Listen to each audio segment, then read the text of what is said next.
Come one, come all to learn and grow. Welcome to the Village Talk Show. Come one, come all to learn and grow. Welcome to the Village Talk Show. We discuss what people need to know, empowering them to learn and grow. We discuss what people need to know, empowering them to learn and grow. Give praises to Jehovah, from whom all blessings, blessing and knowledge will flow. Blessing and knowledge will flow. The Village Talk Show, dedicating to empowering the community to live a healthy, safe, and financially capable life, helping each one of us in realizing our dream at any age, any point, starting from today, day. Success. Come one, come all to learn and grow. Welcome to the Village Talk Show. Come one, come all to learn and grow. Welcome to the Village Talk Show. We discuss what people need to know, empowering them to learn and grow. We discuss what people need to know, empowering them to learn and grow. Success is not spoken, it is done. Success is done. Come on now. The Village Talk Show. Talk Show. The Village Talk Show.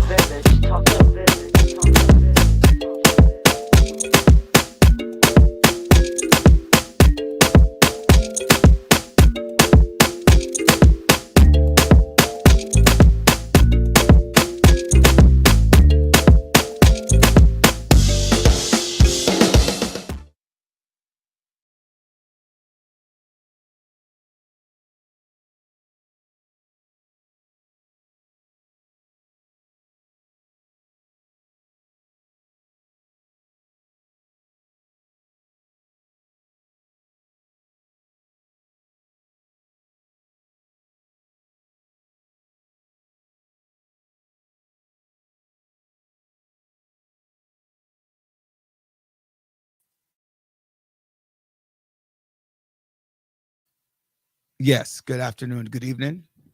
You can hear me? All right. So thank you, everyone, for joining us right here on the Village Talk Show, where I'm Roderick Daly, your host. Right next to me on my left immediately is the great John Sampson, my co-host. Say hello. I'm great today. Oh, I man. can't hear you. I can't hear you. Hold on. I know I can't hear him. Let me in. No, your mic is on. Can you hear me? Can you hear us, Andre? Can you hear me? Give him that mic. Try that mic. No, I can't hear him speak. Can you hear him speak? Hello, 1 2 1 2. No, still can't hear. It's the mic. I gotta use. No, can you get that mic right there? Try this one on John for now. See if he can hear you. Can you hear me? I Hello? can hear you a little bit more. Yes. Can you hear me? Yeah, I definitely can now. All right. So John gonna have to be wide awake today. All right. So you're watching The Village, listening here and viewing The Village. It's anywhere in the world. We're dedicated to empowering the community to live a healthy, safe, and financially capable life through education, helping each one of us in realizing our dreams at any age, at any point, starting from today. Success is not just spoken, it is done. What are you doing to be successful? We often talk about being successful, what's going on, and we don't spend the time educating ourselves. Andre, can you bring up my laptop, please? Right. So we don't have enough time. We don't have enough time talking about what needs to get done. And we have these things called pipe dreams, and then we don't do things that will make us our own thoughts come into action. And there are a lot of people who have. But before I do this, I want to take a moment of personal privilege and pride, and I want to extend my sincere condolences to one of our domino players. His family. Right now, he is on the breaths of life support, and um, the doctor came back with a message that that said that he is he's brain dead. We're playing dominoes last week, John, and it was fine. And then during the week, and then I have the bishop on, my bishop, Bishop Scott, and one of the things that we talk about is that in the midst of life, there's death. And we were playing dominoes all last week Sunday. We had a match in the evening. He came home during the week. He didn't feel good. He went to the hospital, and his blood pressure was elevated. He went to the hospital during the week. He left us a message. Saturday morning, he was in induced coma. Yesterday, we got the message back that he was brain dead. This is less than a week, and to see that happening, right? To see that happening, is great loss. And we know that at this time, we have to be concerned, and so I just want to take the personal privilege to let the Rule family know that the team is with you, everyone is with you, and just want to extend our sincere hope and thoughts and prayer. We know it's going to be tough. It's not only tough, you might not make it, but also to make for the family that to be strong and be powerful. So with that, and also very sad, but I'll talk about it. We'll talk about that one. Going to Cade's, the young man, the 12-year-old who got shot and killed, going to his wake yesterday. But before I do anything else, I want to bring on, there's a beautiful man of God who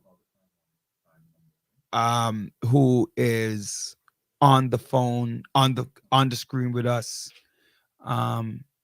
who we appreciate, right?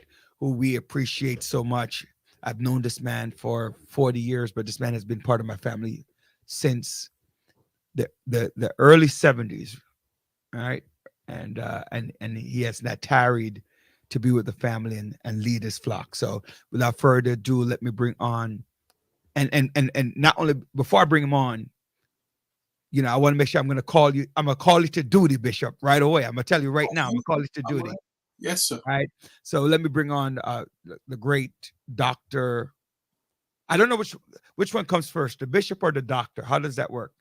It's supposed to be Bishop Doctor, but right. It doesn't matter. No, I know, but I want to make sure that, call the right honorable, because I'm going to call you right honorable right now. Bishop Dr. Herbert N. Scott from the Liberty Hall Cathedral of Praise. Welcome to the village. Bless you, man of God. Certainly, it is a wonderful pleasure and a privilege just to be considered to be on this program. So many people have been talking positively about you and the way in which you've been touching lives and the show itself. But as you know, we do have a show the same time, almost the same time. But let me say this, it's just a honor. And I say that from the depth of my heart, just to be on tonight. I greet you and also your co-host and those that are working along with you. All I can say to you, young man, job well done. Congratulations. I thank you. I thank you, Bishop. But by the grace of God, that's all I can say. Coming from where I am to even being here right now to even have a conversation. Those of you who don't believe in God, too bad for you.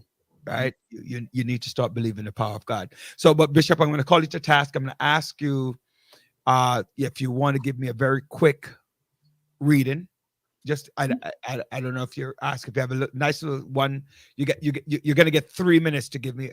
But back in the days of Liberty Hall, we used to call it the popcorn testimony. I'm going to give you I'm going to give you just 2 minutes. I want to bring up a full scripture for us, and then we're just going to go from there. So before we even get to asking some questions, you ready for me, Bishop? Oh yes, I'm ready. I'm ready. I'm Go ready. ahead, Bishop. You get 2 minutes. Okay, St. Luke, the 22nd and the 32nd verse. Jesus said, "But I have prayed for thee that thy faith faileth not, and when thou art converted, go strengthen thy brethren." It is so important that the church and the community have a link, because the church does need the community and the community needs the church. To the degree we are told that Jesus Christ, when he was manifested on earth, the Bible says that he could do no great work in Nazareth. Why? Because of unbelief. So Jesus Christ left out of his community, the community that he was born in, and he went to another community known as Capernaum, and there he did mighty works. He healed the sick, he resurrected the dead, people with leprosy got their deliverance. So there is a unique link between the church and the community, and it still exists today, sir. But we understand that the enemy is working hard, and he comes to kill, steal, and destroy. So wherever you find the presence of God being manifested, look out for the enemy presence also to be manifested. Amen. But remember, Amen. I have prayed for thee that your faith faileth not. Amen. Amen, Bishop. You know that I you know, by the way, ladies and gentlemen, I want to let you know that Bishop didn't know that he was going to be speaking from the word. At least I didn't tell him. I don't. When I say from the word, like he was going to give us a scripture today, and you know, he touched immediately on the topic that we want to discuss. Right? We want to discuss the importance of the church within a community.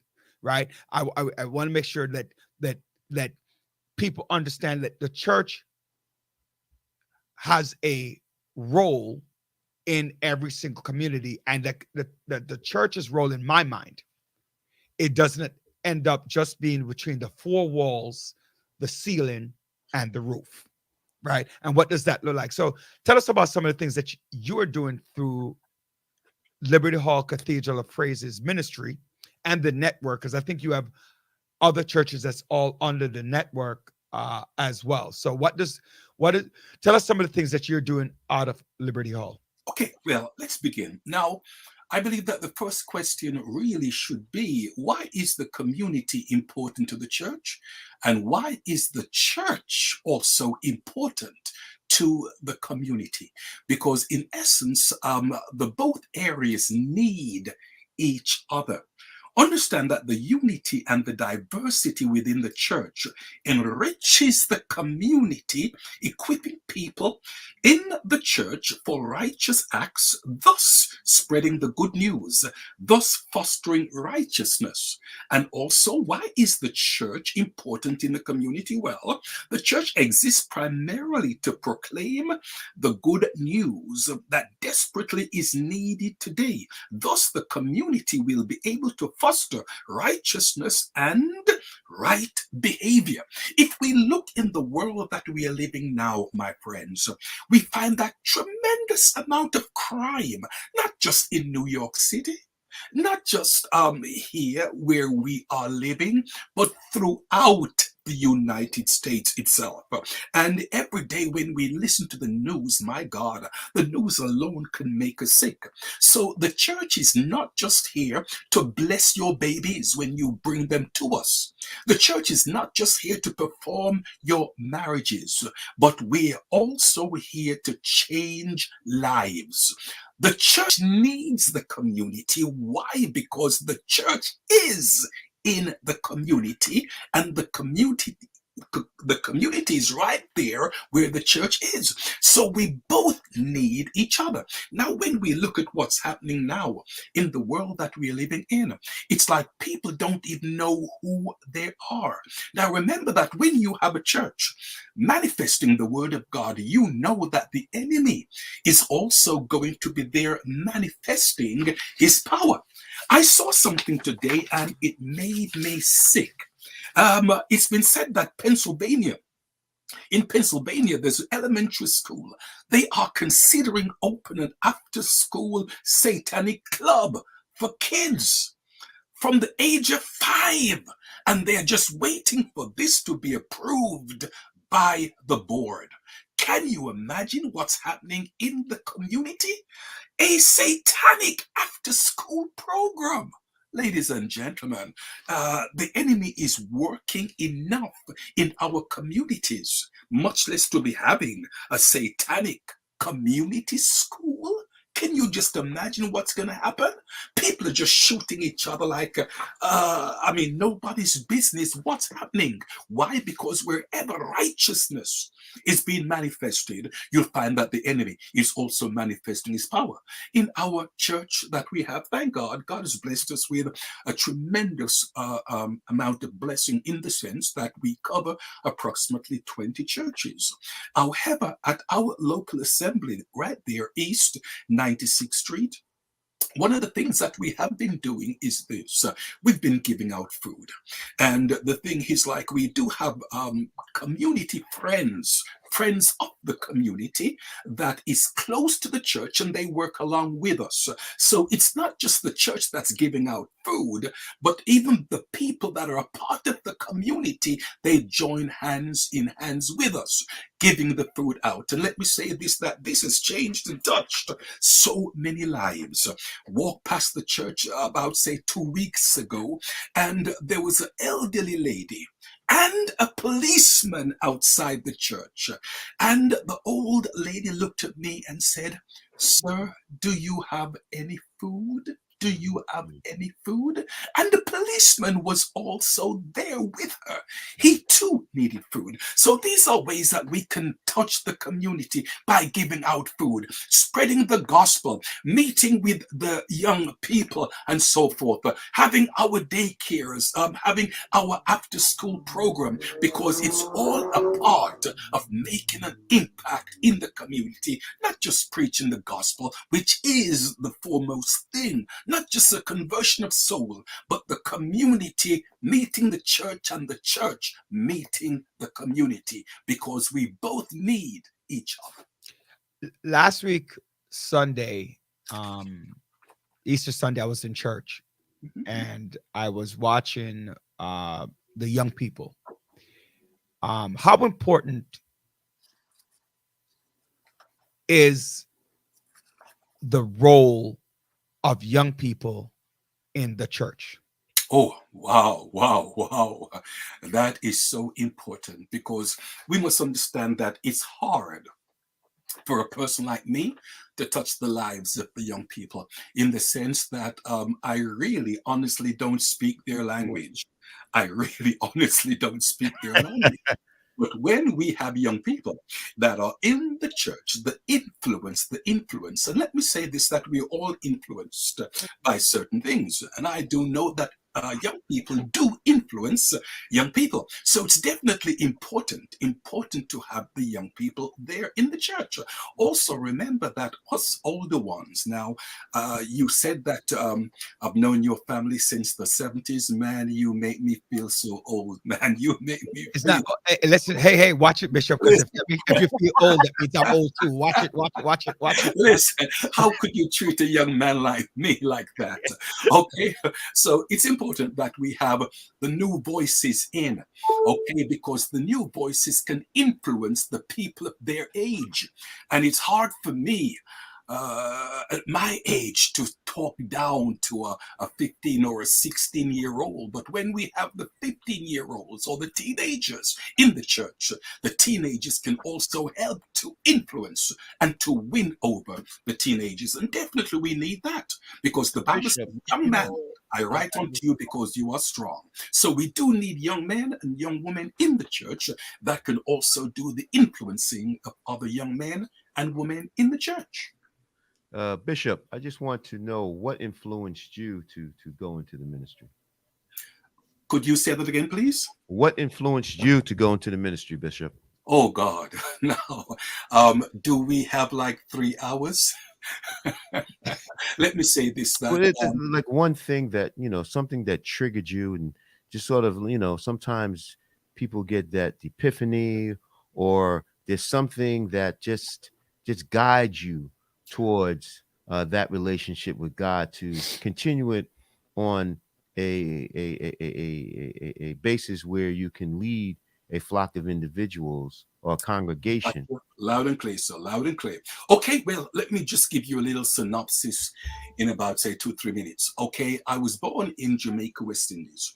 I left there at the age of 4 and went on to England, Birmingham, England. I did most of my education there, and so forth. Now, my father died when I was 5 years of age. He died when I was 5 years of age, and at the age of 6, 7, instead of being outside playing with kids my own age, I was in the house painting my mother's house, doing chores. When being Wait, 7, wait, wait, wait, wait, wait, wait, wait, wait. You said at 6 or 7 you were doing chores.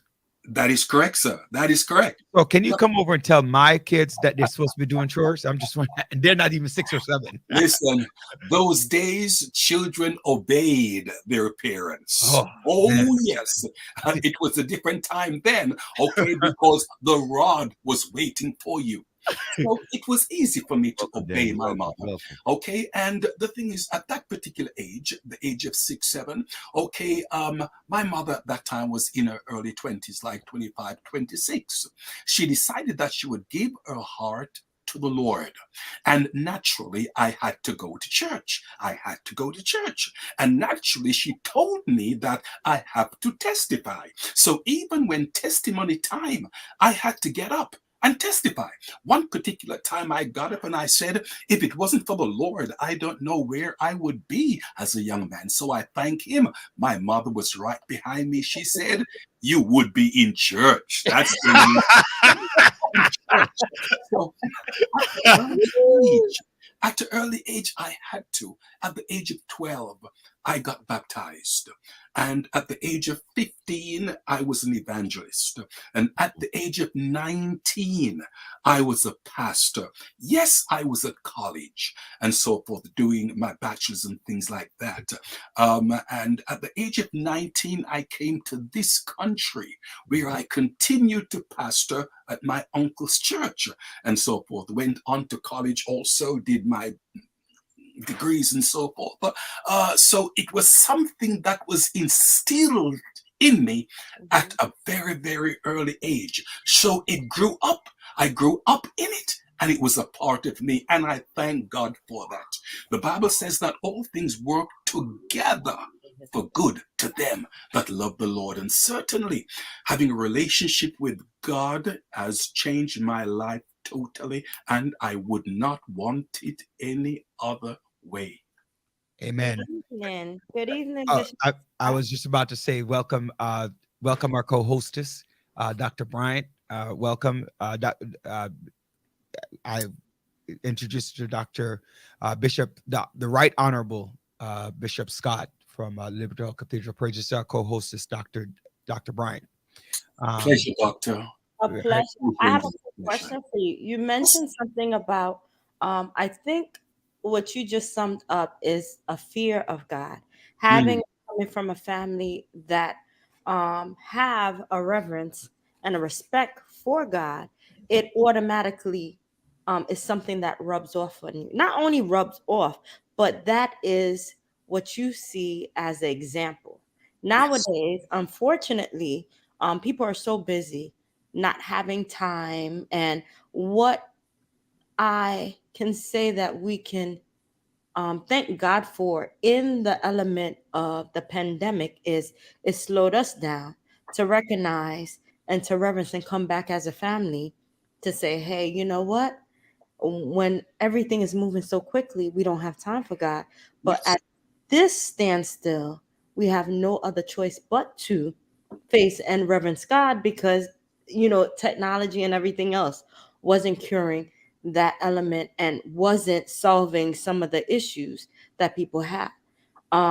What would you say today, after the post pandemic? Would you say that young folks or family are still bridging towards that, or would you say there's still a sense of fear? Yeah. Let me answer this candidly. At first, when the pandemic started, it was something that people weren't used to. So I believe that it was drawing people near to God. Hmm. But now, after it's been around for like 2+ years and so forth, we've seen a change. We've seen a change. But one of the things I do know is this, that God knows how to get a person's attention. Yeah. God knows definitely how to get a person's attention. It put me in mind of the scripture. Well, I don't want to go into that, but Jonah. Jonah was told by God to go to a certain place, and he decided that he did not want to go because the people that he was going to preach to were people that hated his people. So what he did was to took a ship going in the opposite direction, 2,500 miles away. But eventually, God allowed him to go into a place called Fish University. Oh yes, Fish University. That's where the Lord put him. And he learned his lesson there. So I want you to know that God knows how to get a person's attention with all the crime that's going on today. God is doing his best to get people's attention. Because hear me, you can't even walk on the street. You are a lovely young lady. And imagine, I mean, you being approached by a man that puts a gun at your head and just pulls the trigger. Anything can happen today. I believe that God is trying to get the world's attention. Look what's happening in Ukraine. God is trying his best to get our attention. And there are few people that are listening to God, because when God speaks, man ought to listen. I want to go back, Bishop, and ladies and gentlemen, thank you again for joining us right here on the Village Radio Talk Show. We're talking to the Right Honorable Bishop Dr. Herbert and Scott, and talking about the community relationship with the church and Yes. vice versa. How do they work together?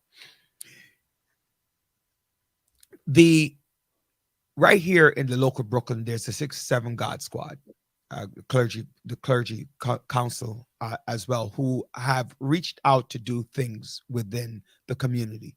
I want to go back and occupy the corner. You talk about the food pantry, but many churches have food pantry, right? So food pantry to help to save the need. I want to let's talk about, for example, one of my big questions, politics and the church. Like a lot of times, my big argument for people is this. Why they always say, why does a politician only go to church when they want votes? And my question, my response to that is, if I need something from you, I'm going to go where you are. If you need something from me, you need to come where I am. So a lot of time people believe that a politician need to be in church and set up office in the church for them to get this done.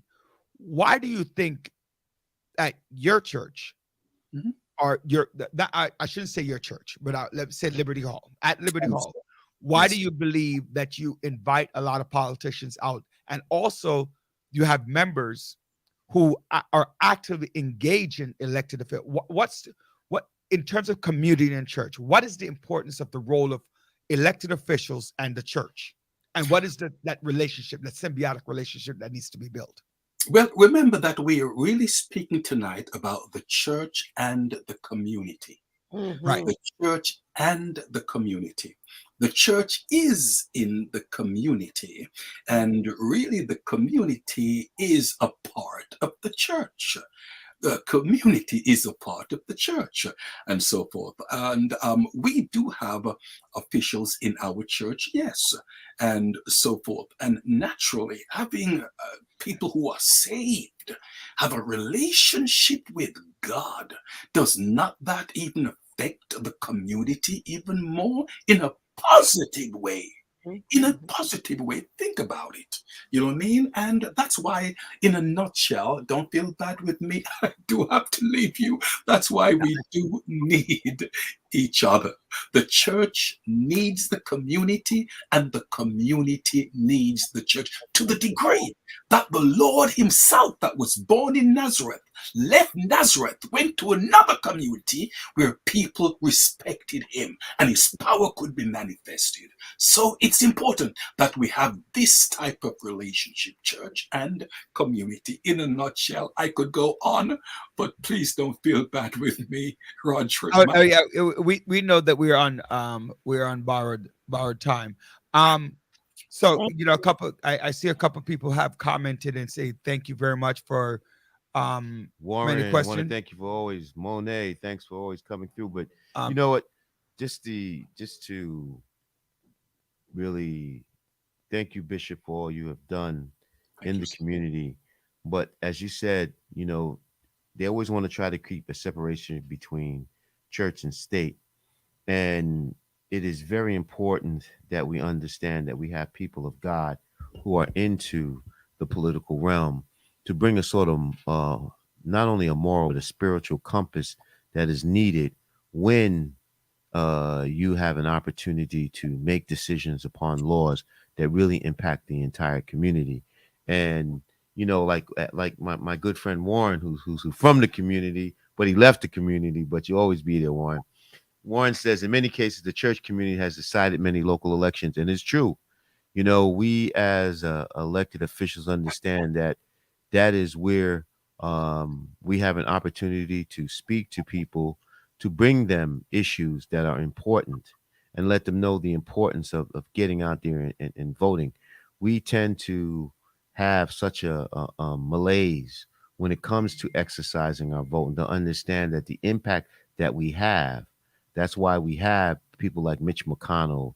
We had Donald Trump as the president because of our inability to exercise our power to vote. And by just going to leaders like yourself and getting the church involved, as I always say, taking the souls to the polling sites. It is so pivotal.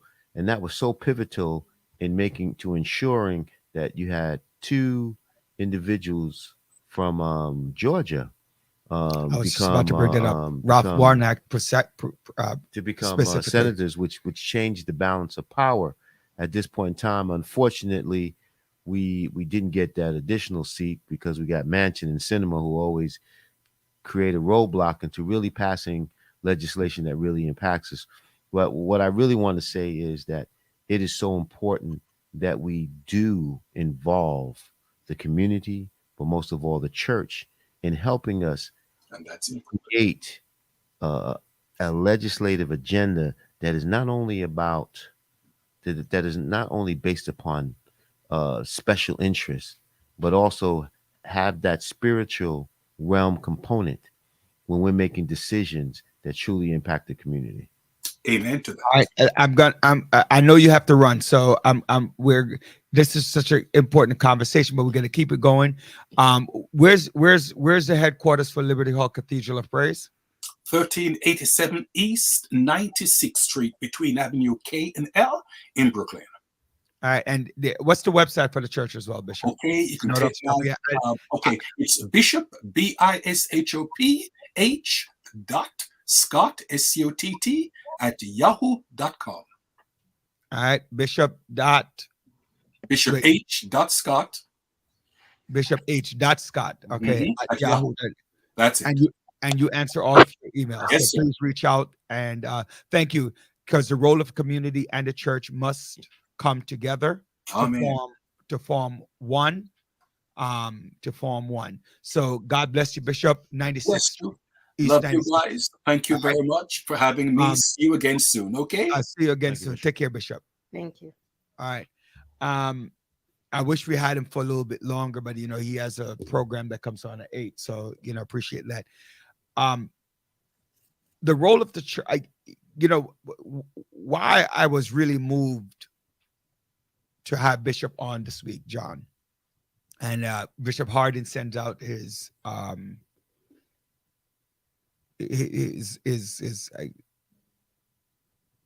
I forgot, I can't even think of the word, for not being able to come. I can't even think of, Apologies. huh? His apologies. His apologies. Thank you. His apologies for not being able to come. He's not. He wasn't. Something came up. You know that he obviously could not miss. When I thought about that young man, John, Cade Ashton Tyler Lewin, and at 12 years old, sitting in a car, being 12, and to have your life snatched away from you. And then I was at the funeral, which was yesterday. The wake was yesterday during the day at one of our local churches right here in Brooklyn. New Life, I think. On Yeah, New Life Tabernacle. New Life Tabernacle. Yeah, right here at Avenue Utica D. Avenue D. Right. And to see the crowd of people coming out, seeing the churches getting involved. And I couldn't help to think what's the point of coming out After. after his death? Mm-hmm. There's a plethora, not a myriad, a plethora of ministers on the podium. But then I remembered something. That's why I brought on Bishop. You have so many ministers who are going out actually on the streets. Mm-hmm. And that church missionary. Why is it that we don't want to have the conversation, but we're going to seek God when you're in your greatest time of need? I don't know. I was just wondering that question. Is it is it natural man thinking I that think I so. only go to God when things are bad? I think so. I think a lot of, like you just mentioned, a lot of there's a lot of action that's being done post pandemic that you might not know of. Because I attended a function that took place last month in Queens, and trying to teach church how to bridge between the community and just forming that bridge. Not every pastor has the knowledge and whereabout in being involved or trying to create such bond. It takes so much more, and the ones who were at the forefront um, got called all types of names. So I can look at Pastor Bernard, who's been doing it for years, creating different ways to get the community involved, having the motorcycle blessing, where people wouldn't look at that in the 90s or in the 2000s as something that you should do, but just trying to find different events. Um, Pastor Dr. Matthew Stevenson. Yes, he's from Chicago or whatever, but different churches are doing different things to get people involved. You know, um, from buying out stores and things like that, just to try to bring the community together to try to take care of the needs. And that's where it's not only prayer, but it's action. And that's what people need to see more of. And if we go back to, I give credit 100% to God Squad, because they are standing on the corner. They are doing things. Um, Unfortunately, many times we see them on the news when somebody get killed or murdered or whatever, and they're dealing with the family. But what else can be done prior to that? Is that the question?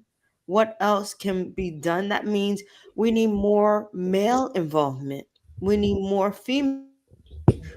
We need more mentoring. And it's not just that, because we have much more needs than prior. Not saying that it wasn't there before, but now it's come to another level where there is a lack, like John pointed out last week, lack of respect for for boundaries, lack of respect for whoever's walking in the street. So yeah, it's a different time. It's a different time, and people are involved. You know what, Doc, you're right, different time. But we have to stop sitting on the sidelines and only coming to Mhm. these events or these churches or these marches when there is an incident. It's just like we look to God when there is destruction, We're too Yeah. busy. That's the you part of the know, problem. and we do not have a opportunity, you know, to understand the importance of God when times are good, but also search and find Him so He can give us the vision and the ways that we need to follow. Yes. So if we tend to want to be consistent in what we do, we have to be involved as a community in all aspects. We cannot be involved only in the aspects when there is an incident where a police officer assaults another individual. When there are incidents that involve us, we have to be just as dogmatic and vigilant to push forth a non tolerance of such activities in our community. You know, we do not understand how important it is. They always talk about a village to raise a child, but you can't. It has come to the point now where you are afraid to talk to your neighbors because your neighbors have such an attitude and they don't want you to approach them about their children or approach them about incidents in the community. There is no collective bonding anymore. We are what we call an individualistic society where we're only concerned about us, me, instead of us, the whole. So we're going to continue to go down this trail and always be the last one to really turn the tide upon things that really impact our communities. You know, it's what's up? Oh, oh yes. Speaking of which, and there are a couple other topics that we want to touch on. That the idea today, I know Jermaine had asked, what's the topic today? The topic is about community involvement in the role. What are some of the things that community need to do to work upon improvement? One of them is to start off with the church, right? So the church is one of the very important area. And two things. First is, ladies and gentlemen, I will be the Village Show. Will be is a part sponsor of an event this weekend on sexual abuse, preventing child sexual abuse, and also talking about sex trafficking and the like. These things are happening within our community. It's going to be on Saturday, April 23rd at 12 p.m. to 2:30 p.m. at Hope City Church, it's 369 New Lots Avenue. And you could also stream it live on our Facebook page, and on our YouTube page. It'll be coming up on Saturday from 12 to 2:30. So join in. With that thought, was brought to you by Stop Hiding Inc., where it presents Encourage, Educate, and Empower, which is a community forum. And so we want that to be there. You're going to hear from doctors, attorneys, and different individuals to talk about what really is happening with in our community. So please do join us as we discuss child sexual abuse and how we're going to prevent that. Because you know what? Don't think that it might not be your child, or it might not be your friend's child, or your neighbor's child, or the neighbor upstairs, niece and nephew. We always think, and this is one of the things that we're talking about right now, John, we are reactive, not proactive. We were always reactive. We're not proactive at all. Only times we're proactive if a police officer shoots an individual. That's one time we get up and Yeah, get proactive instead of being proactive when when all things impact our communities. You know, from noise, from just the lack of educational resources in our communities. That's when we need to be vocal. yeah, yeah. See, And yes, Terrence is going on, and yes, you and hey, fantastic Black Widow, how you doing? And what was this? Harold Wise. Oh, hey, what's up? Oh, in most cases, people don't know their neighbors. That's true. And that's a very valid thought, sir. The foundation starts from the home. That's absolutely true. A lot of times, something. But we know but this is we know this. We know this. The question is, John.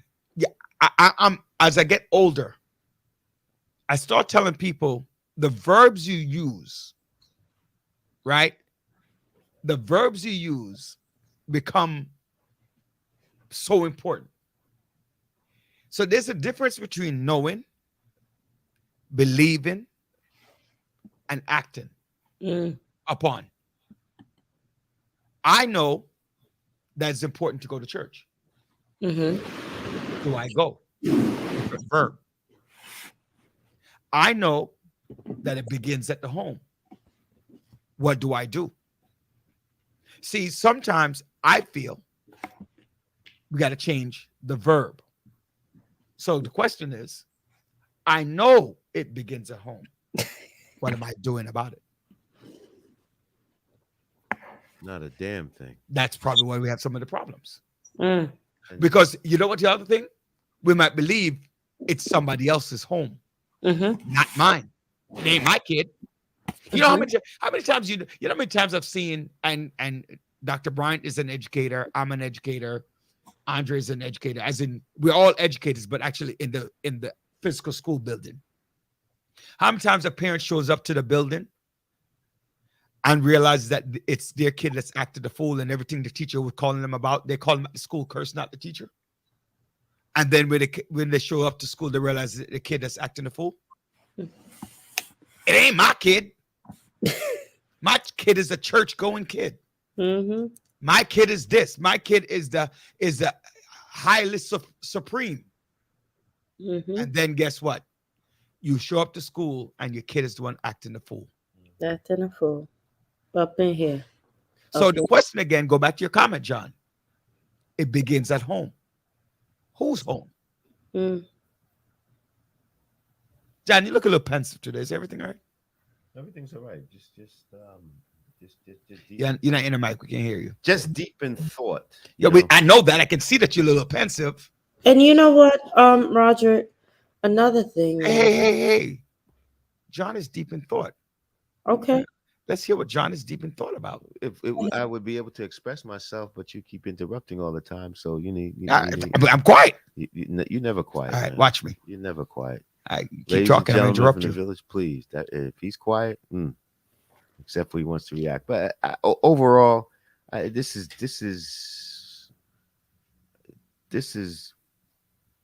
become redundant to me. We talk about it.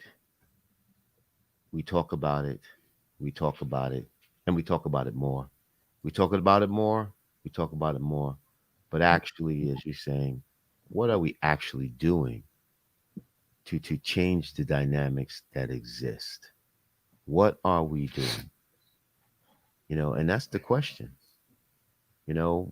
How can we be more vigilant in our communities to change? It's just like we know what the ending will be. We know. So what do we do in order to change that ending? And how, and not only what do we do, how do we do it? And how do we put people in positions to assist us to do what we want to do? And that's the difference between our communities and other communities. Our level of commitment and involvement in changing the conclusion of a story that is already written. And Andre, okay, the village. I'll go back to the comment, Andre.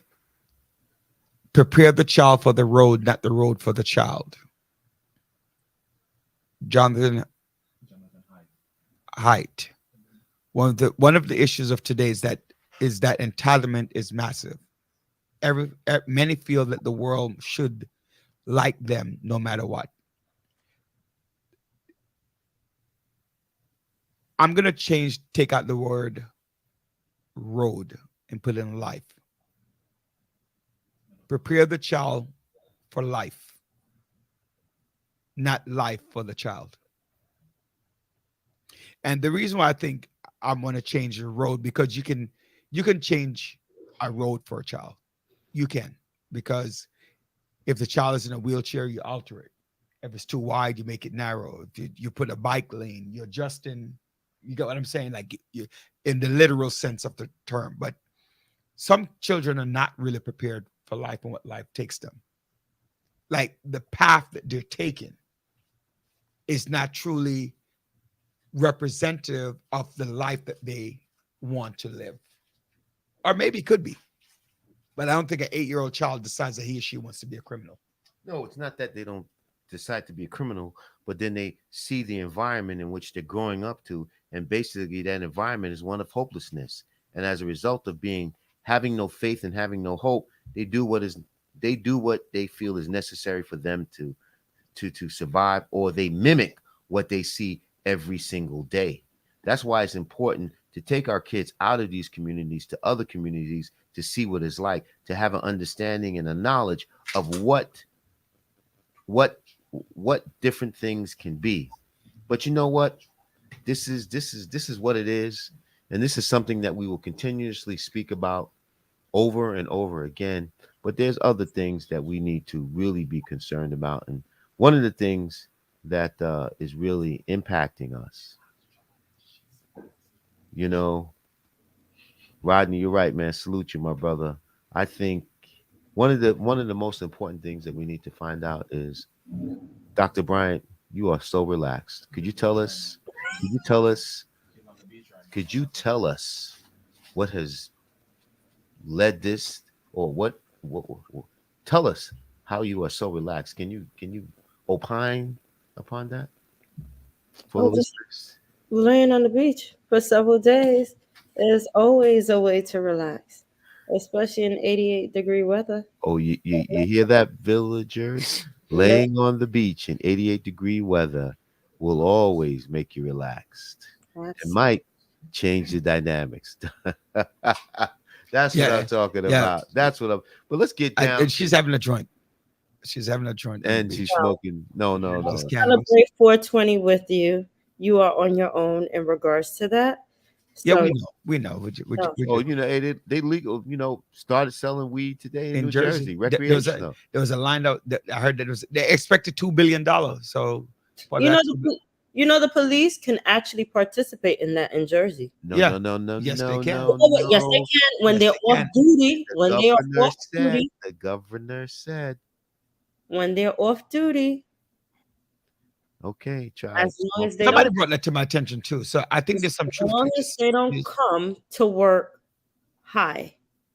Yeah, I somebody said that to me, John, as well. I was talking about the industry, the cannabis industry. Somebody said that in Jersey they can do that. I said, really?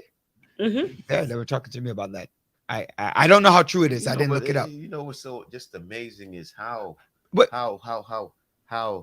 smoking marijuana has just become so commonplace, like smoking a cigarette, smoking a cigar. Mhm. I don't think it should You though. know, I don't I think it should. mean- I don't think it should be. I don't think you should be criminalized for smoking, but I don't think it should be common practice. In other words, there has to be limitations on. it's too late, brother. It is Right. common practice. So, now. but you know, something I want to come back to the cannabis topic in a few, but something bothered me that I'm reading as a topic, right? Something bothered me in Syracuse. Did you What? see that story, dog? About the young boy. The 8-year-old boy that they held. I don't want to use the word arrested, but They but did. a lot of times people get upset with the police officer, right? They get upset with the police officer. Oh, the police officer this. You are a store owner. Did he And call you call the cops on their 8-year-old on an 8-year. Everybody's talking about the police. on a potato chip? You're talking about, oh, the police. The police is doing their job. Unfortunately, granted, it just seems inhumane. right? But Hold on, but Roger. no, John, let's But start with the first. no, No, but we got to start with the first question. No. The first question is, hold on. The first question is, you have an 8-year-old child going into the store. What By himself. precipitated this? Where are the parents? Mm-hmm. Good point. Where are the parents? What was he You know, taught? hold We talk on. about home. Mm-hmm. Home. What is he taught? Like you said, what does he? Is this a common practice in the community that exists? The whole point is, I can understand the store owner, I can understand the cops, but what level of responsibility do the parents have? Well, no, hold on. What level? What level? I mean, come on. We can't push responsibilities on the store owner, push responsibilities on the police officer. This is the whole point. Collectively, what is our collective responsibility to deter that young man? That's the point. Hold on. Before both of you comment, I want to read Max's comment because the thing's going along long, and we have actually broached this topic before, right? But let's read Max's comment. Max Acosta. Hey, Max. I don't feel entitlement us is the problem, right? Wait. I don't feel entitlement is the problem. It is the lack of direction a parent is allowed to give their child. Majority of the way we were raised were frowned upon today, but those ways are what made us have respect and kept us from steering away. I'm not saying that way always worked, but it was a huge reason why many are the way they are today. And we can look at this generation and say, wow, the stuff they are doing, we could never have done that or even get away with it. So we're going to and hope this makes sense. So again, the idea today, ladies and gentlemen, it's about community and the role of community to seize. There's so many in the media right now, so much violence is happening, so many negativity that is going on. And one of them topics is going to be on mental health. And I know that might not be, we're not going to get that today, but right now we're talking about an 8-year-old child who was arrested. And John brought up a point. I said, why would the store owner do that?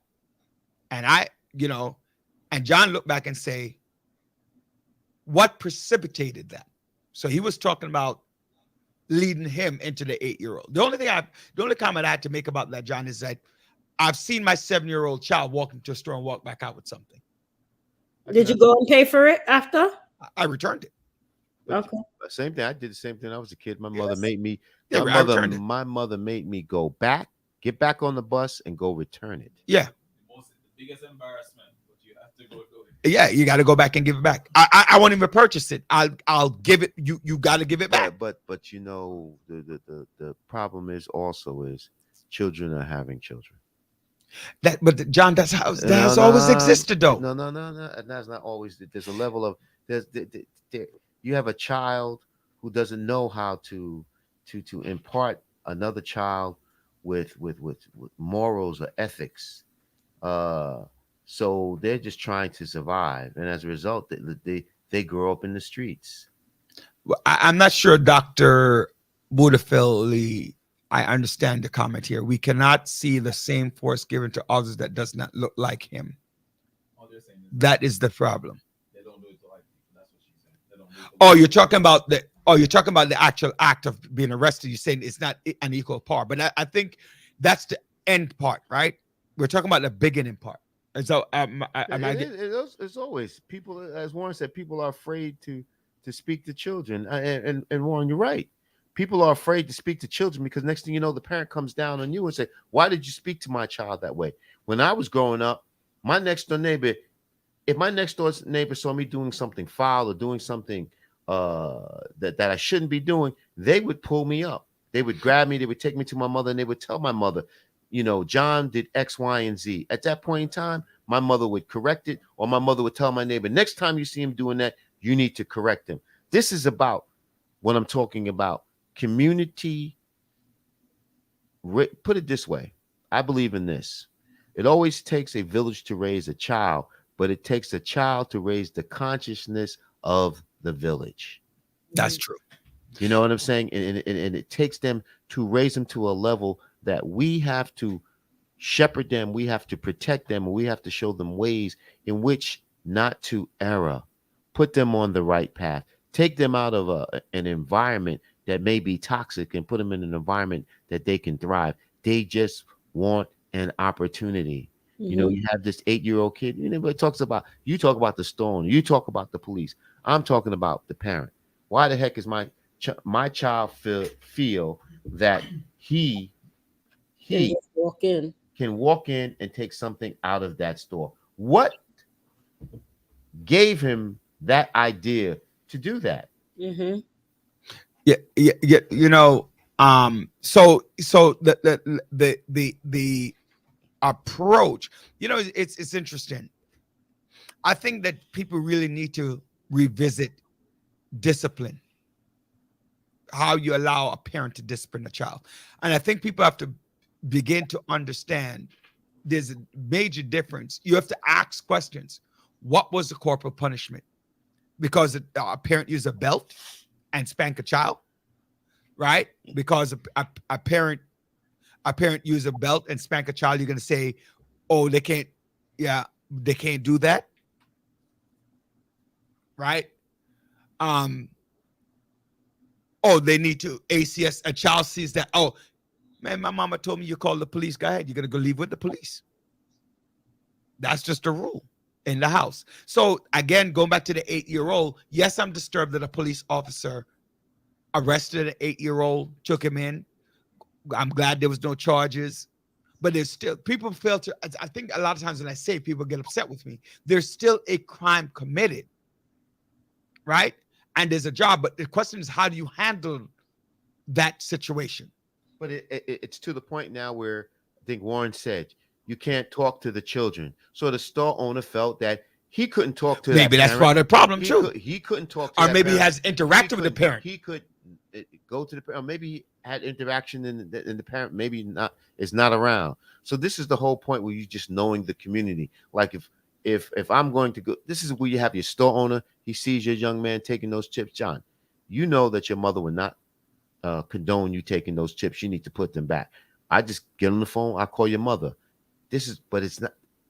We It's don't not have the that. time. Mhm. We don't have that. We don't take. You're scared, like you said. It's not only being scared, but we don't take the time to know who's in our community. To take responsibility off the adults, store owner, cops involved is the problem. The adults should correct the behavior without traumatizing the child. Yeah, but I'm going Doc, I'm going to correct his behavior, and the next thing you know, I'm going to get his father and mother come down there ready to assault me and say, "Why are you speaking to my child like that? Why did you do this to my child?" So what else you want to do? You know what? you know what, Janet, this is the true statement. These parents are. I had one parent who actually, a parent who came to school and attacked the teacher in the school. There's nothing new. About behavior. What you're saying But right these now are is some of the issues. this has been going on for years in regards to parents coming into schools, attacking teachers, parents cursing out people or whatever. This is like the listener from earlier who put a comment. These are nothing new. It's just it's being videotaped. We've been seeing it for a while. Which angle are you talking about? From every angle. A child stealing things. This is so common down south. People taking things and kids getting arrested or being pulled and treated differently or whatever. So my 8-year-old child would not be walking in a store by themselves with no cash to actually go and purchase things. Wait, So, I'm gonna, Dr. Buddha Philly. I'm gonna ask you some questions. It seems to me, and I want to. It goes back to what Dr. Bryant is saying. Are you blaming the end result of the system? Right? The end result of the system? Or because we're starting from the beginning. Amen. The fact that the child took the chips, I don't care. I mean, that's the wrong term. I do care. You do care. the end result is a problem that they call that the police arrested a child. But I have a problem, which is what the person was saying. I don't remember who said it. I don't know if it was you, Doc, or somebody else on the call said it, on the line, on the show said it. That we fail to realize that there's a cause to the effect. Mm-hmm. And we're only chastising the effect. That means that we are saying it was okay for the child to take the chips, Mm-hmm. but it was not okay for there to be police action. So we have to focus on both the cause and the effect. Mm-hmm. And I think, I don't know, maybe I'm misreading your statement. No, an 8-year-old child should not be arrested, period. Mm-hmm. But like John said, what's the interaction with the parent? What's the interaction with the community? What is this store owner going through on a regular basis? Because people, let's be honest. If everybody walk in, no matter how old you are, you steal a pack of chips here, a soda there, a beer here, it starts to add up. And the next thing you know, I steal a soda here, a beer here, and next thing you know, I'm robbing the store. Yep. The next thing you know, when I'm robbing the store, I may shoot the store owner. But you know what? This will be a continuing. Wait, go back to the conversation that we'll comment, Sophia. You put a comment up. This was not first encounter, right? I read that this wasn't the officer's first encounter with child. It still doesn't warrant the. Again, right? Again, it goes back to the end result. We're still looking at the police officer. So here's the point. Where's the supervision? Similar to what Yes, John said. we got to look at a behavior, because ultimately, what if the child did something bad? Right? What if the child did something even worse? You're still going to blame the police officer? And then you're going to say it's the system? Mm-hmm. Oh, our guest is here. So our executive producer, he hates when I say that, right? Our guest is here. I'm still going to do it. Yeah, our guest is here. So we're brought to you by the Single Parent University, where you can, for those parents out there who are single parents and want some help with personal development, mindful parenting, support seminar, financial management, nutrition, and wellness, please get in touch with the Single Parent University, 646-779-6767. Text SBU to 71441. Again, text SBU Single Parent University to 71441. Again, don't be ashamed to ask questions. They have free service session, childcare, transportation, and social support, hub, resume, cover letter, career exploration, and legal assistance. So do reach out for that. Also, just want to remind everybody, if you're watching us on Facebook, we want you to switch over to a YouTube channel to watch it, the Village radio talk show. Join us there and subscribe. The more you subscribe, the better the program gets, the more we get out there in some of these messages. I want to bring on our guest. Right, I want to bring on our guest, Blondie, over there. Nice and blonde. She was hiding from me when I saw her today. Why are you clapping?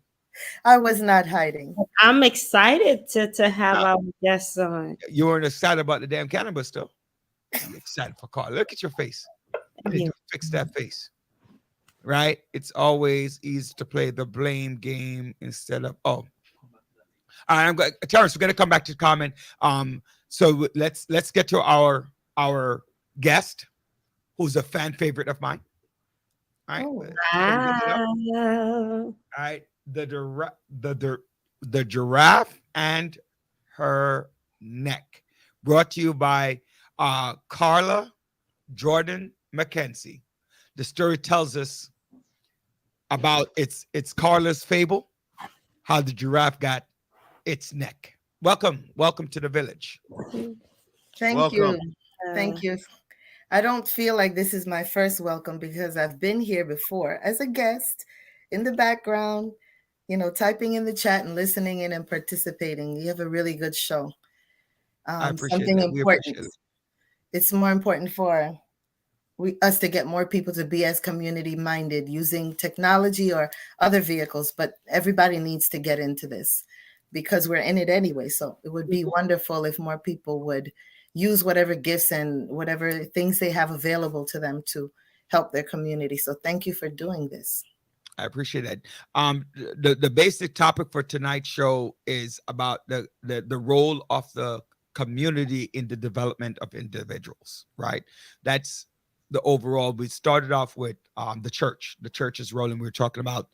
Now we're just having a conversation around parenting and that role. So now I want to bring on the teacher's role, right? And so the literacy role, the importance of education, and the start.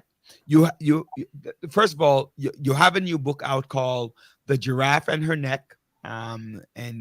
So welcome, Carla Jordan Mackenzie, and thank you for being actually ladies and gentlemen. Carla Mackenzie has shown you that you could be a guest, and you send in our topics, and you could be a guest in front of the screen as well. So congratulations for all. This is your first book? It is my first published book, yes. Awesome.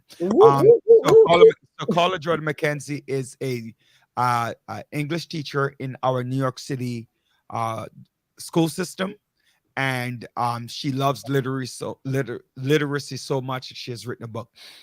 So tell us a little bit about yourself. Tell us, where tell us where you're from and what got you started into education.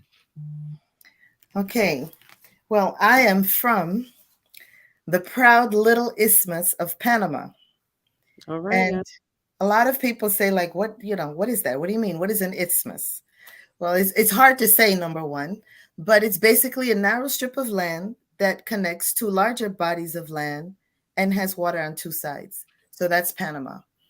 Panama is also a very diverse and interesting place. I think one of the things I love most about Panama is I call it a place that's old and new at the same time. Mm-hmm. And not only is it old and new at the same time, it's appreciated for those things by the elders and also by the young people. It's a place where you can be gone for 20 years and go back and still find something familiar, while at the same time, there's a lot of advances. So, sometimes we throw away the baby with the bathwater as we make progress. But I see that Panama is, as a people, they're not about that. They're more about holding on to things that are old because they're still good and they're still relevant. So we're talking about values or skills and trades, while also bringing on board and using the things that are new because we're advancing and we're learning things. I came to this country when I was 7, and I was a bright child until the American children told me otherwise. So I didn't know much English. I do hail from West Indian grandparents, so there was a form of English. I have to call it that because the American children told me, that's not English what you're speaking. And also I was very comfortable with switching between languages. I was never formally educated in reading or writing English, but I heard our patois form of English at home. But there were things that I didn't know how to say in English at all. So before I even knew what the word was, I encountered bullying. And it went on for many years. There was not enough support in the community, and home tried to support and intervene, but there just wasn't enough of the outcomes that were needed for me not to continue to be a victim for a long time. So part of what resulted in me from the victimization that I suffered was self-hate. And this happens to a lot of children, especially. They don't value and respect who they are as a people. They come here from Haiti, from Puerto Rico, from Ecuador, and they just want to be American because it's just too much pressure to be themselves in a nation, or when they're new and they're young, where they confront bullying and those that don't understand diversity and are often just treat people mean because they're afraid of what's different, and they're awkward with dealing with difference, and their way to mask that they're actually afraid of you or curious about you is to act tough or mean towards you instead. And so, I didn't value at the time that I was Panamanian and I speak Spanish. I didn't want to do that anymore. So I decided to put it away intentionally and own English so that I could prove to these children I'm smart too. I wanted to take off my color because that was also something that made me a target. Why are you Black and you speak Spanish? You're a freak. I also wasn't like right here in New York City. My stepfather was in the military, so we moved around a lot. And I was often, for the first stretch of years, in communities where there was no one that looked like me. And not only was there no one that looked like me, there wasn't much reference even in the media, which is part of our community, that showed anyone that looked like me. There was JJ from Good Times and the Jeffersons. Basically, those are African Americans. I didn't even know what African Americans were. I knew nothing about their culture. But now the children who are Caucasian look at me and expect, oh, you have this color. Walk like JJ. Tell us how to make grits. And I didn't even know what grits were. I didn't know any of that. I don't mean to cut you off, but you said you traveled since your dad was in the military or whatever. What are some of the places? Because you're mentioning some great, great points. But for our listeners or whatever, what are some of the places that you did? That I lived in? Mm-hmm. I did come to New York City first. Because, for people in the Caribbean and Latin America, coming to America means coming to New York. You'd never heard of Wisconsin and Oklahoma. So I came to New York City, and we were in the Bronx, the South Bronx in 1970s. Wow. If you know, you know. So I thought I was coming to the land of milk and honey, and I saw prostitution and heroin and needles, and I didn't understand what anyone was saying. That was my first encounter with the Spanglish that was being spoken there. And I did not speak for about 2 weeks because I was traumatized and I just wanted to get back on a plane and go home. I then moved to New Jersey. I lived on the Army base, Fort Monmouth, and I moved to Virginia. I don't even know where I was, somewhere near to DC area in Alexandria. Air Force Base. Then I moved to Germany and I lived in Sonnenberg, which is a town in Stuttgart, West Germany. Then I lived on the military base for a few more years in Stuttgart. Then Syracuse, New York, then Watertown, which is like 30 minutes from the Canadian border, where I was the only Black girl in the entire school. And there was no one else there of any other color, nothing. Wow. No one else, just me. I was the representative. I was the black sheep of the family. Oh. Then I lived in Arizona for a short while, but it was so brief that we didn't even finish unpacking and settling in, and we moved again. Oh, it was that traumatizing that they left. Oh gosh. Well, interesting question. You mentioned that your stepfather was in the military. Was he an American in the military, or was it? So no, he was a Panamanian. No, explain. Go ahead. Jamaican. It was a Jamaican. Yes. But was he? What I'm asking, was he a Jamaican military person? No. U.S. military, but he's originally Jamaican. Got you. Okay, so from Panama or from here?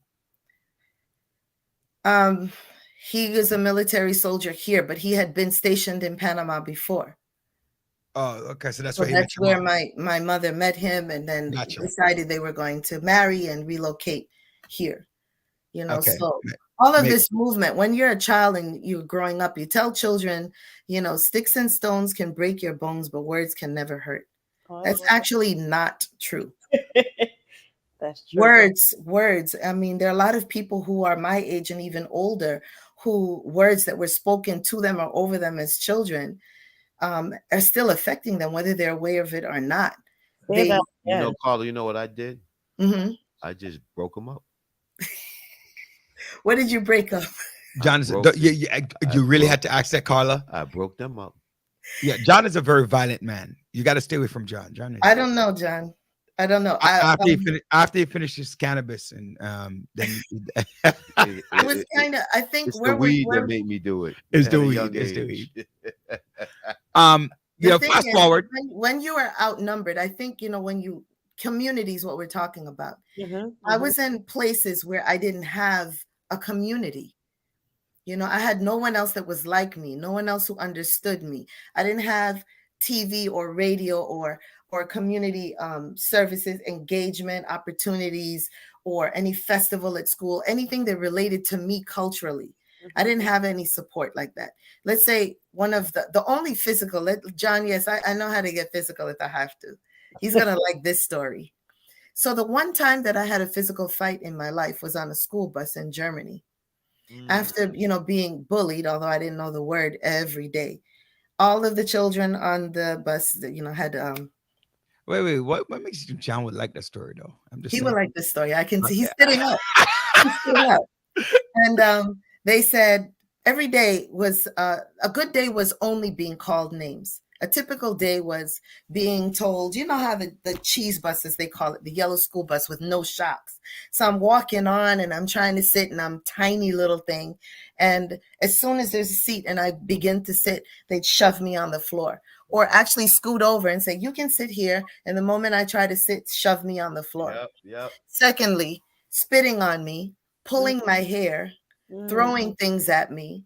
The bus drivers were Greek. They didn't speak English, Spanish, German. All they did was drive the bus. They didn't care if you killed each other. There was no matron on the bus. I had one little friend, a little Indian girl who was scrawnier than me, and all of them. So one particular day, this girl named Lisa, who looked like she was in the cast of the Brady Bunch, said, I remember word for word, I'm going to beat up that tar baby when we get to school. And I knew, and first of all, I was in the second grade and these children were 6th and 7th graders. And I did the best I could to try to sit near the front of the bus, to get off first and get away, but there was no one there to defend me. So when we got off the bus and I tried to make a run for it, they surrounded me and Lisa commenced to beating up me, aka Tar Baby. So I used my metal Snoopy lunchbox and reached up and banged her in the head a few times and pulled her hair. And I was desperate. I didn't know how to fight, but I knew how to live. I knew I had to survive and no one was going to help me. When the fight was broken up, because some crossing guards came over, I went to class. Do you know that the administrators came to my classroom later that day and said to me, in what I could figure from their tones and the few words I could pick out, basically that I was the bad one and this behavior is not tolerated here and they better not hear it again. But Carla, what happened was you whooped that ass. That's why they got upset. Right? That's I'm why going to they drink got upset. water. You sure that's not the water. whites in water? It's water. All right. We can't. It's water. We're not there to taste it, Carla. It's water. I'm just messing But with you. the thing is that I don't advocate for just jumping on everyone because they said something you don't like. But there are times like that was an instance. If they're physically on me, I'm not going to lay there and just end up dying, getting beat to a pulp. Right. But I decided to fight back in another way. I started writing. And I read a lot. I didn't just read for whatever my school assignment was. I also read just for enjoyment and also to boost my vocabulary. And I would give my own self spelling tests and rewards. Like if I get 8 out of these 10 words, I'm going to eat that Snickers bar. And if I don't, I have to study again and give myself another test. I would do things like that. Carla, I tried to do that. But I was getting out when I still get the words wrong. I still was having my Snickers bar. No discipline. No discipline. Listen, No discipline. Carla. So just want to let you know that I'm the middle guy here. John is the bully. Mm-hmm. Joanne is the pacifist. No, Joanne She's a passive aggressive. Don't sleep on her. Joanne's the psycho. Do you see the flip? Did you see her flip her hair? That means something. She is a passive aggressive. You watch her. She's passive. She sits back. She's a passive. I'm the middle one. I'm the mild-mannered one. You hear the passive aggressive? Yeah, right. You hear the passive. While the bully over there don't say nothing. You trust me. So you migrated, you moved around. Where did you end up? So where did you graduate from high school at eventually? Eventually Wingate High School. So you made a full 360, came back to the United That States. was very scary. Very scary. I remember my mom saying, we're living in Brooklyn now. You're going to go to high school. And what? Around Black people? I'd never been around this many Black people if it wasn't a family event. Wait, hold on. Wait. I'm only laughing because it was the opposite for me. Right? It was the opposite because I went to all black. I went to all black middle school. Lafayette was a little bit black and white, and then I went to pretty much all white. So it was like there were 10 black people in my class in high school, 10 or 15 at most. So that was kind of strange. And then you went to Wingate, so it's like a reverse culture shock. Yes, because first of all, not only was it too many Black people that I'd never been like physically in a space with that many Black people, and kids, New York City, you see what you're taught. Talk back to the media and how it affects communities and mindsets. Is that Black people are bad, especially teenagers in urban settings like New York City. They're all going to kill you, eat you for supper. They sell drugs and it's just bad. So that's the message I got from music videos and movies about New York City. So I would come here to visit family, but I never had to live here really. And so I was terrified. I begged my mother, please let me go to school upstate New York. Having flashback to the Bronx. And stay. I'd rather stay with an elderly relative of my stepfather's family that I didn't even know than go to school here in New York City. And then on top of it, the kids were all from the Caribbean. I didn't know anything about the Caribbean. I only know Jamaica, Barbados, Puerto Rico. I thought Haiti was in the Pacific Ocean with Hawaiian-looking people. And then I'm speaking to all these kids and they're speaking in these different accents and my ear wasn't trained for it. And I'm asking them, excuse me, pardon me, can you repeat that? Where are you from again? St. Lucia, St. Vincent, Martinique, Trinidad. I never heard of those places. And but what more? Like, are you like, what's wrong with you? Like, you're better. Like, where'd you come from? I'm like, everywhere. Were they more receptive to you than your other schools? Were they more? No. I think the only thing is they didn't get physical with me, but I still had the feeling of being the outsider because it's like, where does she come from? She looks like us, but she thinks, in other words, if you don't share their same culture as far as, the music, the food and the different mannerisms, then it's looked at as if you're putting them down. But, which is partly, with my book, we have to learn to be able to respect other people's culture, get to know about it, value it, find the commonalities, but there are differences and respect those as well. And because someone is not familiar or they ask questions doesn't mean that they don't respect or have value. They're curious. They want to know, but they thought differently about me. So I actually chose not to have lunch when the guidance counselor asked me, do you want to have lunch or straight classes? And I thought, lunchroom, 300 students with 2 lunch aides that nobody listens to, they're going to kill me. Or be in the classroom with maybe 30 kids, 25 kids and a teacher. Lunch. And so I chose that. No lunch. Lunch was my favorite subject. Yeah, we know. Scared of lunch. Right. So I want to fast forward a question. I want to fast forward a little bit. You mentioned several dynamics, but let me go back a little bit. Lately, John, Joanne, and Carla, I've obviously become an avid reader lately. All you authors are making me read a lot. Right? Granted, it's a children's book, so it's a faster read than others. But you touched on so what one of the things I do tell authors that they need to send in a copy of the book so that I can actually we can take a look at the book and have a real conversation about the book. One of the things that you talk about is the culture and the mezcla, right? The mixture of animals that's in the book. It's not, even though the name of the book is Giraffe and Her Neck, it talks about the different interaction with different animals in the book. And hearing you speak about the cultural differences that you went through, whether it's in another country, another state, another city, what would you say that that was part of the conversation in your mind when you decided to write the book, to look at the cultural dynamics after Giraffe? You hit the nail right on the head. I didn't sit down and say I want to write a book about this, but it's been my story all along. And whatever I write, I tend to write from just my story. Whether it's poetry or a memoir, they always come from my life.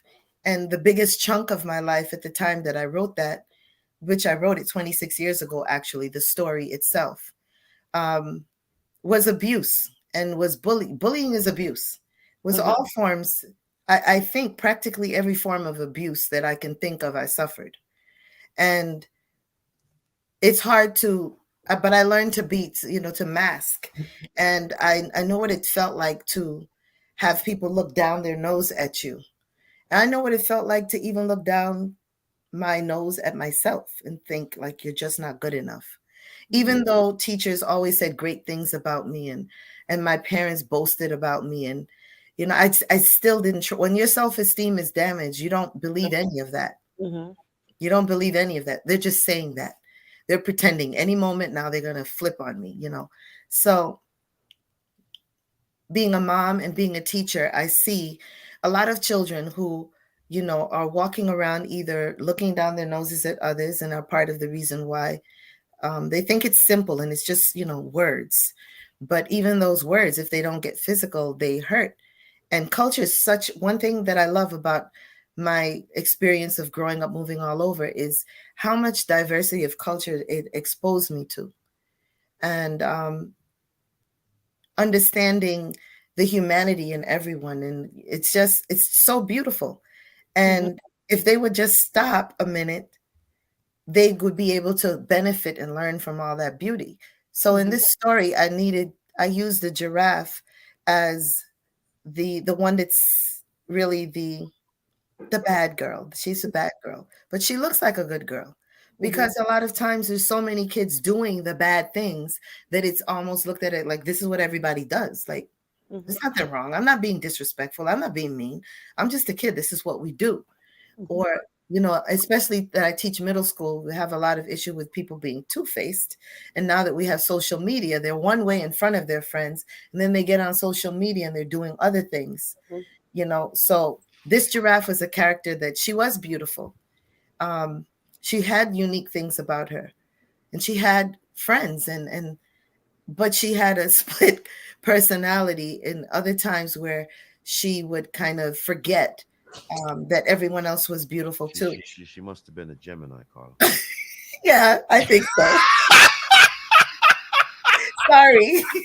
No, Joanne is a Gemini. Joanne is a Gemini. Joanne And is a John Gemini. is too. So I don't understand how you would say such a thing. So that was a shot at Joanne. have- I just started telling you that. I have family members who are Geminis and who are not like that. But It was not a shot at Dr. Brian. It just showed you just a shot at myself being a Gemini and understanding that the dynamics that exist when you talk about low self-esteem and then you're battling with your other twin, it's a constant battle that you have within yourself all the time. And, you were able to manifest this and to deal with this or to master this in your writing. But this is what created this trigger, as I would say, created who you are. it did. Yeah. It did. The other thing is that, when others, this thing when kids, like when she had a friend in the book, which was a horse, and they had a lot in common. And when they were alone, they had the most grand time. But when others would come around, all of a sudden, she'd look down her nose at everyone, including the horse, and pretend like I don't know you. That sounds Jack Roderick. Kumbaya. No, hold on. Yeah, Carla is for another show, but there's somebody who I am thinking about. Yeah, You know exactly what I'm talking about. I know who. Yeah, right. And it's gonna backfire on him. Mm. I'm gonna tell you up front. I've had some inside her conversation. But All anyway, right. let's move on to this topic. Let's stay with Carla. Wait. I have a question for you. What helped you come out of that?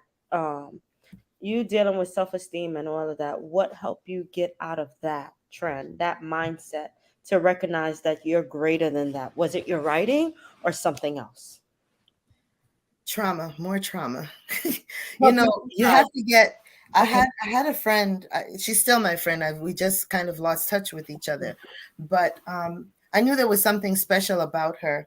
And a few years later, I found out what it was. She invited me to her anniversary, and I'm like, "What do you mean anniversary? You're not married." It was her anniversary of her clean date. Now that's one struggle that I never had, which is drug addiction. But what I learned, a lot of very strong people, as far as those that had to deal with drug addiction and are survivors and doing that on a day by day basis. She said to me, I said, how in the world? I can't fathom, because I've never had that struggle, but I can't imagine being locked in the grips of something like drug addiction and making it out, because your mind is so weak and confused and it's not in a state to make any healthy decision. So how can you be that deep and get out? And she had two things to say. One is faith and perseverance to push forward for another day. And the second thing she said is, one day you just get sick and tired of being sick and tired. Damn. And everyone has to hit their own bottom. And one day I hit my bottom. You are right. You get sick and tired of being sick and tired. You get sick and tired of Roger always interrupting us. We just sick and tired of that. That is You know what true. I'm saying? So, Carla, definitely you just created a trigger. There was a trigger. You know what I'm saying? That's all I'm saying.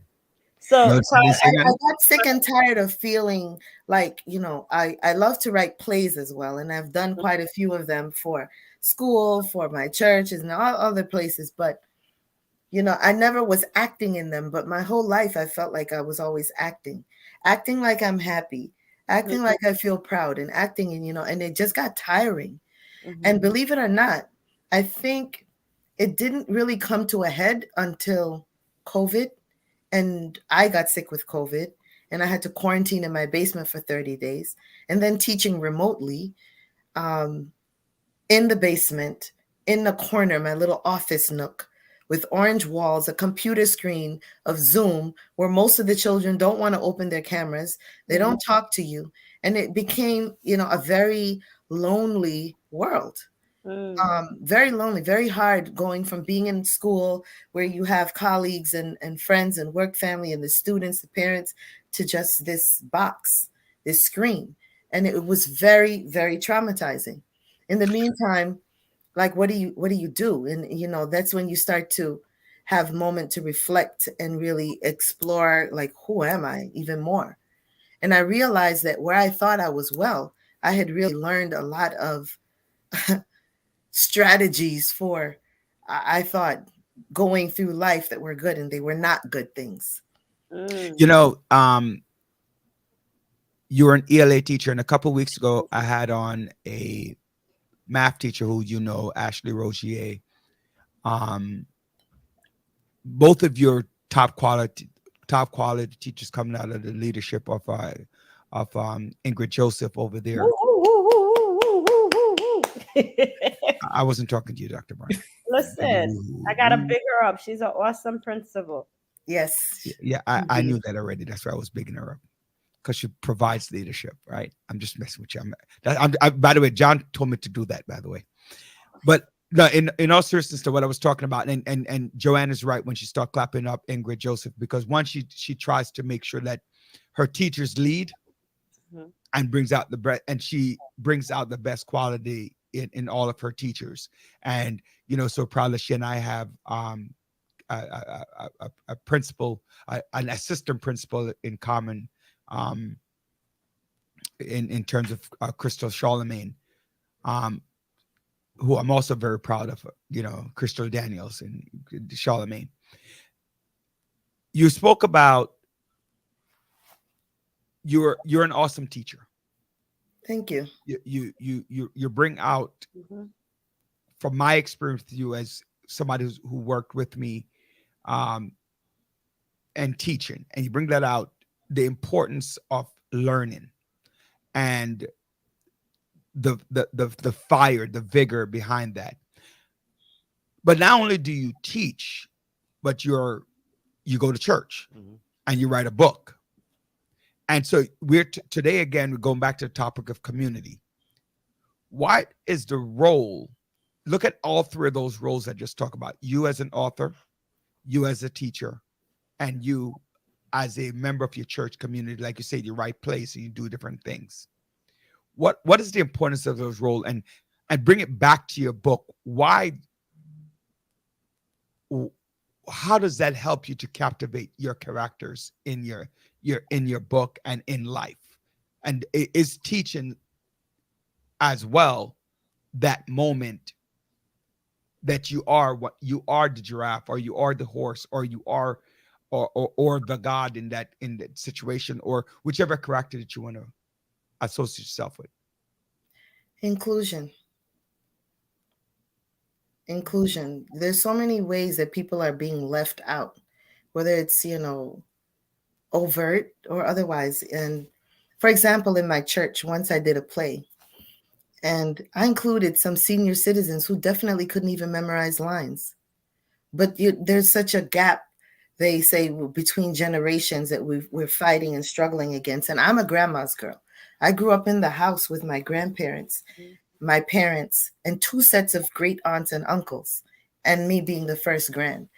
I understand the value of the elders and being with them. And a lot of children today don't.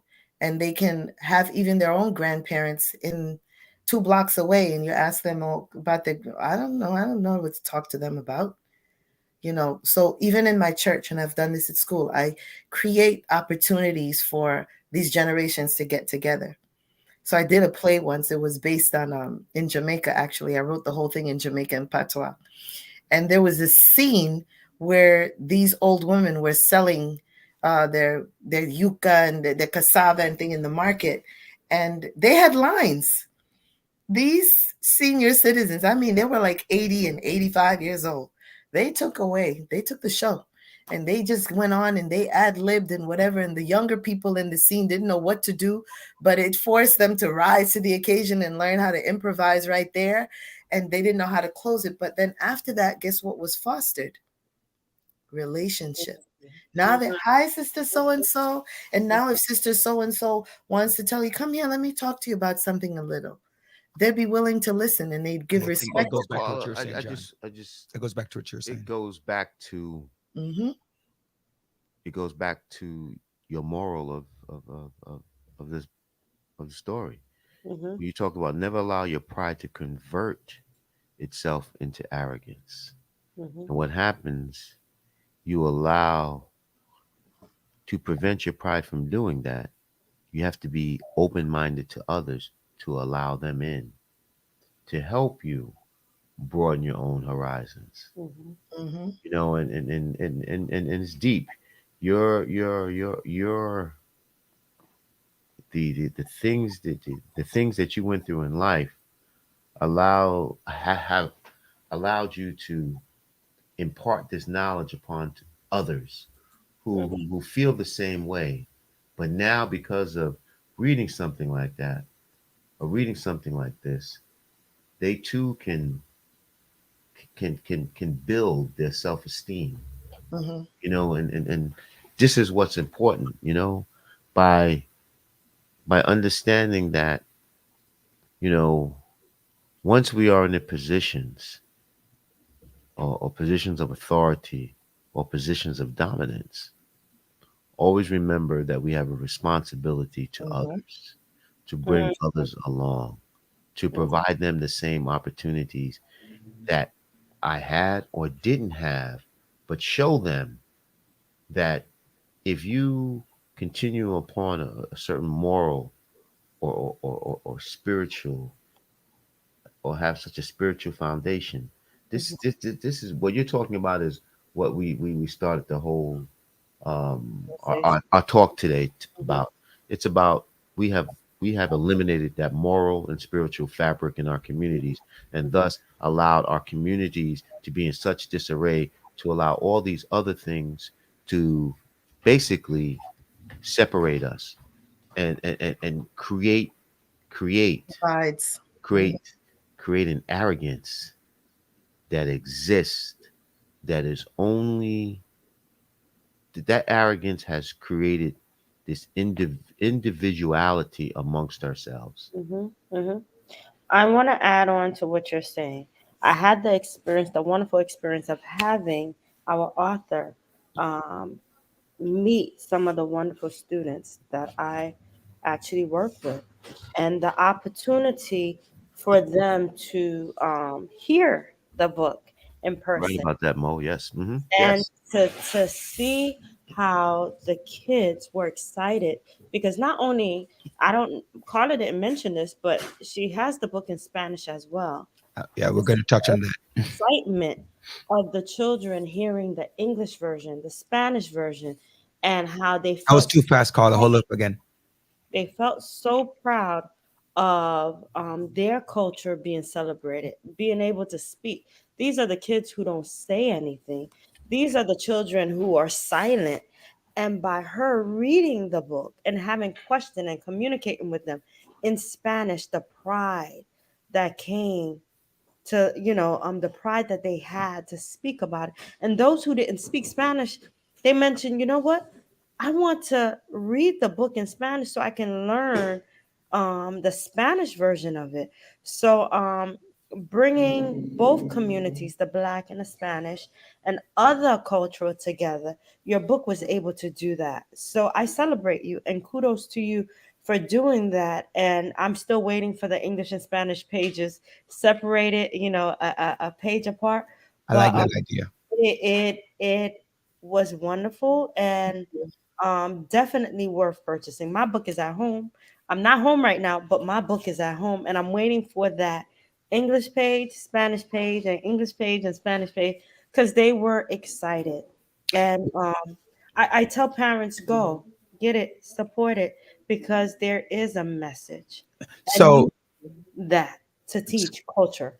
so Carla, I see first of all, uh, I see Catalina gave us a little bio about you.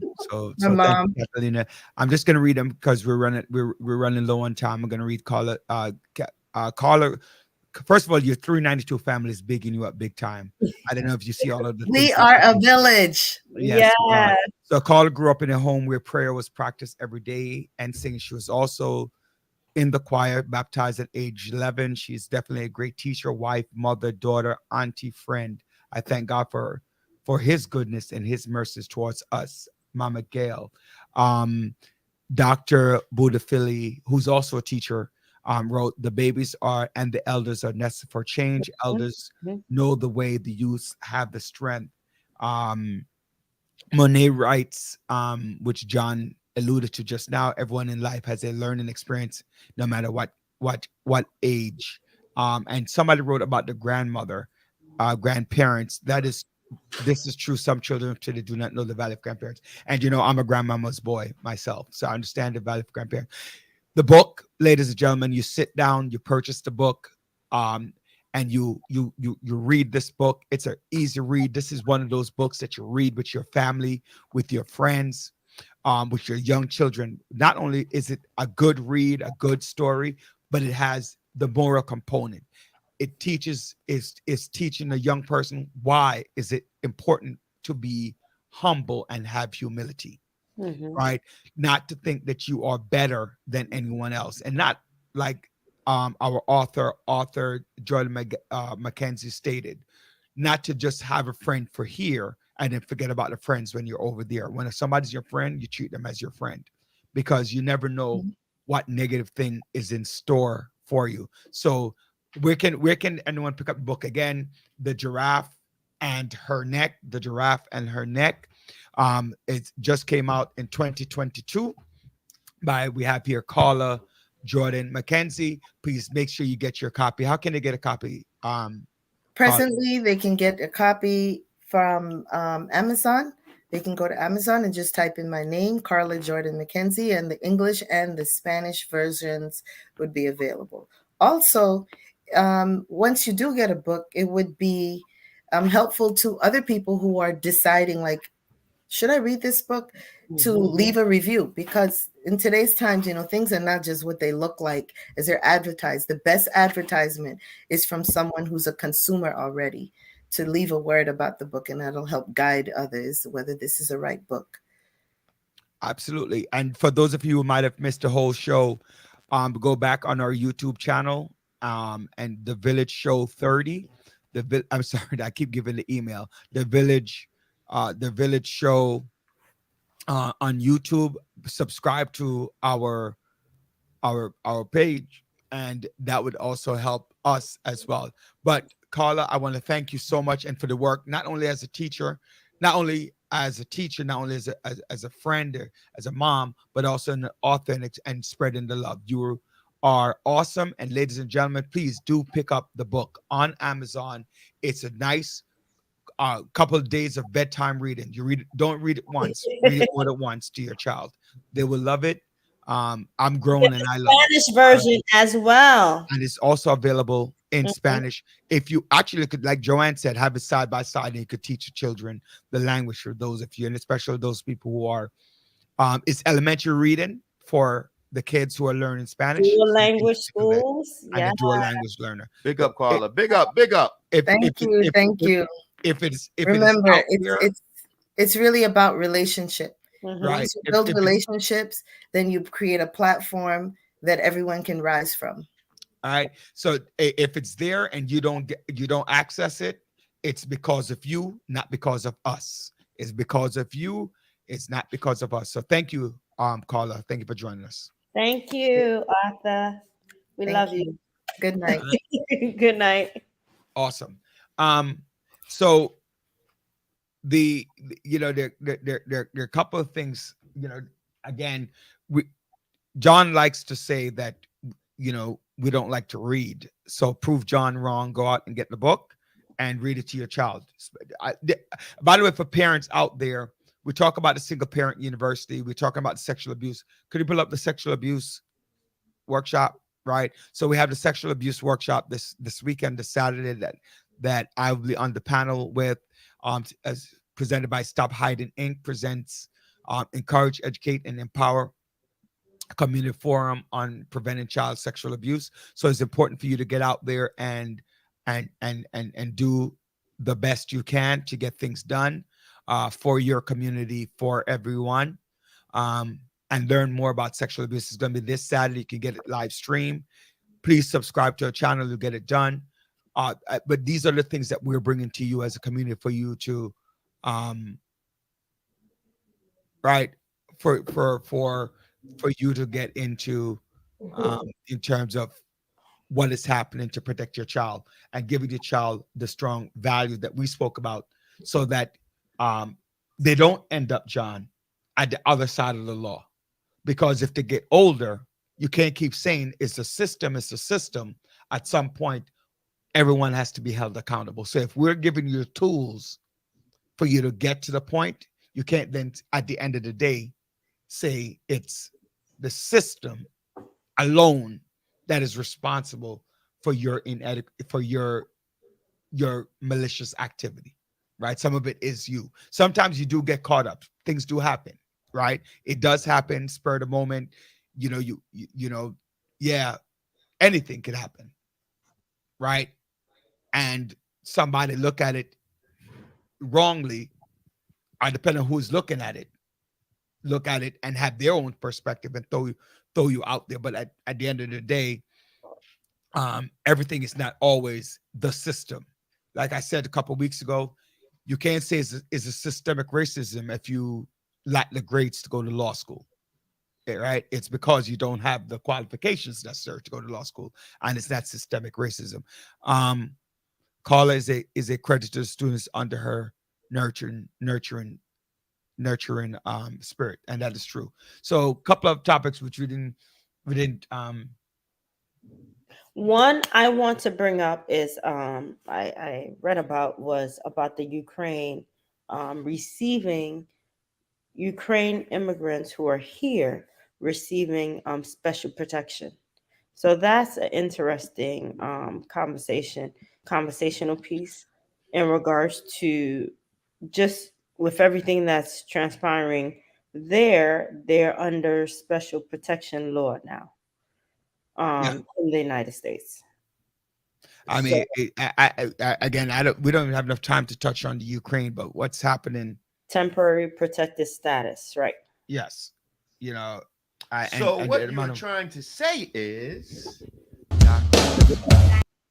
oh, that means we got to go. I'll save it for next week. we have a couple of minutes. Well, we got 1 minute, but I think the whole point is just the disparage, the discrepancy that exists Mm. when there are people of color who are in the same situations, and the United States fails in that protective. We call that Racism. discrimination. I call it racism. Because I look at the color of the skin. And that's kind of purported. There's so many things that happen, but the topics that we came across. I want to thank each and every one of you for watching, joining, viewing, and sharing. And thank for everyone who has subscribed to our channel and keep the numbers up. Also, just want to tell you, please note the YouTube channel, The Village Radio Talk Show. I'll see each and every one of you on Saturday at the panel. Log in on our YouTube channel, log in on the Facebook. It will be readily available. You have been watching, viewing, sharing, listening to The Village right here on 92.1 GD Radio. So we're dedicated to empowering the community to live a healthy, safe, and financially capable life through education, helping each one of us realize their dreams at any age, any point, starting from today. Success is not just spoken. It's not just spoken. It is done. God bless each and every one of you. Enjoy your weekend. God bless. We'll see you next week. Bye.